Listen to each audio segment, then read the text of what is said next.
Selamat datang di channel saya. Kali ini saya akan membahas 9 kesalahan dalam melakukan WA marketing yang harus dihindari. Seorang pedagang online bernama Dian yang sangat ingin sukses dalam bisnisnya. Dia membaca banyak artikel dan buku tentang pemasaran online, termasuk tentang pemasaran menggunakan WhatsApp. Namun, dia sering melakukan kesalahan dalam menggunakan WhatsApp untuk mempromosikan produknya. Berikut adalah beberapa kesalahan yang sering dilakukannya. 1. Tidak memahami target market. Dian sering mengirim pesan ke orang yang tidak tertarik dengan produknya. Padahal, jika dia memahami target marketnya, dia bisa lebih efektif dalam mengirim pesan kepada orang yang benar-benar tertarik dengan produknya. 2. Mengirim pesan terlalu sering. Dian sering mengirim pesan terlalu sering kepada calon pelanggannya. Hal ini membuat calon pelanggan merasa terganggu dan akhirnya tidak tertarik untuk membeli produknya. 3. Tidak mempersonalisasi pesan. Dian sering mengirim pesan yang tidak dipersonalisasi. Padahal, jika dia mempersonalisasi pesan dengan menyebut nama calon pelanggan dan menambahkan sentuhan personal, maka calon pelanggan akan merasa lebih dihargai dan tertarik untuk membeli produknya. 4. Mengirim pesan yang terlalu panjang. Dian sering mengirim pesan yang terlalu panjang dan tidak efektif. Padahal, jika dia mengirim pesan yang singkat dan to the point, maka calon pelanggan akan lebih mudah memahami produknya.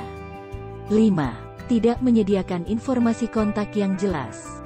Dian sering tidak menyediakan informasi kontak yang jelas kepada calon pelanggan. Hal ini membuat calon pelanggan sulit untuk menghubunginya jika ada pertanyaan atau masalah dengan produknya. 6. Tidak menyediakan konten berkualitas. Dian sering tidak menyediakan konten berkualitas kepada calon pelanggan. Padahal, jika dia menyediakan konten yang bermanfaat dan berkualitas, maka calon pelanggan akan merasa lebih tertarik untuk membeli produknya. 7. Menggunakan bahasa yang tidak sopan.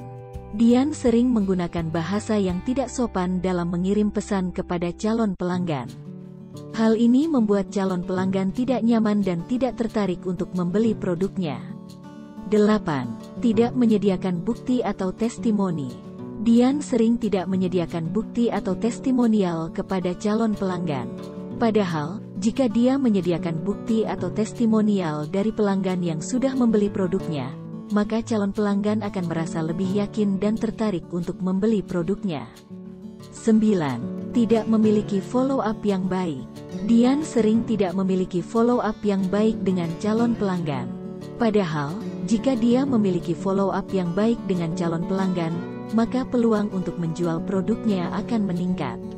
Namun, setelah dia menyadari kesalahannya, dia mulai belajar dari kesalahannya dan melakukan perubahan. Dia mulai memahami target marketnya, mengirim pesan dengan personalisasi, dan memperhatikan waktu yang tepat untuk mengirim pesan. Dalam waktu singkat, ia berhasil mendapatkan banyak pelanggan dan membangun hubungan yang baik dengan mereka. Namun, suatu hari ia mengalami kejadian yang membuat bisnisnya hampir gulung tikar. Ia salah mengirim pesan promosi kepada salah satu pelanggannya. Pesan itu berisi informasi tentang diskon besar-besaran yang sedang berlangsung, tetapi pelanggannya baru saja kehilangan pekerjaannya dan merasa tersinggung dengan pesan tersebut. Pelanggannya merespon dengan marah dan mengirimkan balasan yang negatif, bahkan membatalkan langganan layanan bisnisnya. Ia merasa sangat terpukul dan berpikir untuk menyerah saja, namun ia akhirnya sadar bahwa kesalahannya itu bisa dijadikan pelajaran. Ia memutuskan untuk meminta maaf kepada pelanggannya dan menawarkan kompensasi atas kesalahannya. Ia belajar bahwa penting untuk selalu memperhatikan pesan yang dikirimkan, serta memahami keadaan dan perasaan pelanggan.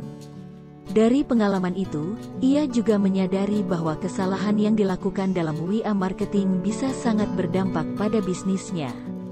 Oleh karena itu, ia berusaha untuk selalu memeriksa pesan yang akan dikirimkan, memperhatikan target market, dan menghindari pesan yang terlalu promosi atau terlalu sering. Kini, bisnisnya semakin berkembang dan ia telah memperoleh banyak pelanggan setia. Ia juga membagikan pengalaman buruknya kepada orang lain sebagai pelajaran agar mereka tidak mengulangi kesalahan yang sama dalam WA marketing. Dari kisah ini, kita bisa belajar bahwa WA marketing memang efektif dalam mempromosikan bisnis, namun harus dilakukan dengan hati-hati dan memperhatikan aspek-aspek penting seperti target market, pesan yang dikirimkan, dan waktu yang tepat untuk mengirimkan pesan. Kesalahan kecil saja bisa berdampak besar pada bisnis, tetapi dengan belajar dari kesalahan, kita bisa terus berkembang dan menjadi lebih baik dalam WA marketing.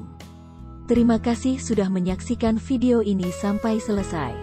Jangan lupa untuk like, komen, dan subscribe channel ini untuk video-video edukatif lainnya.